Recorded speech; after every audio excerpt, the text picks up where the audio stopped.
আসসালামু আলাইকুম ভিউয়ার্স। আপনারা অনেকেই জানতে চেয়েছিলেন একটি মজবুত বালগেট তৈরি করতে কেমন মালামাল এবং খরচ লাগে। আজ আমরা দাঁড়িয়ে আছি একটি বিশাল বালুবাহী জাহাজের তলায়, যার নির্মাণ কাজ মাত্রই সম্পন্ন হয়েছে। ১৬০ ফুট লম্বা এই জাহাজের তলা তৈরিতে আমরা কী ধরনের প্লেট এবং রড ব্যবহার করেছি তার খুঁটিনাটি আজ আপনাদের জানাবো। প্রথমেই আসি প্লেটের কথায়। এই বালগেটটির তলা বানাতে আমরা ব্যবহার করেছি ৭ থেকে ৮ মিলি বিদেশি পুরাতন জাহাজের এ গ্রেড প্লেট। আপনারা জানেন, পুরাতন জাহাজের এ গ্রেড প্লেটগুলো অত্যন্ত মজবুত এবং টেকসই হয়। বর্তমানে বাজারে এর দাম পড়ছে প্রতি কেজি ১১৮ টাকা। এবার আসি মাপের বিষয়। এই তলাটির মোট দৈর্ঘ্য হচ্ছে ১৬০ ফুট এবং প্রস্থ ৩৪ ফুট।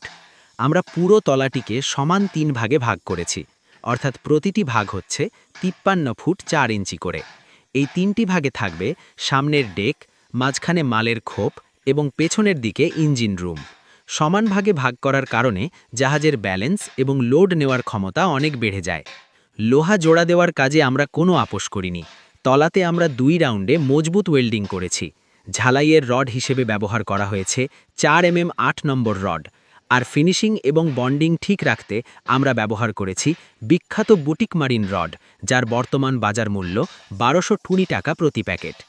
একটি বালগেট কয়েক দশক টিকে থাকার জন্য এই ধরনের মানসম্মত মালামাল ব্যবহার করা খুবই জরুরি। বালগেটি তৈরি করা হচ্ছে এসকে সানিকা ডকইয়ার্ড, কাউটাইলে।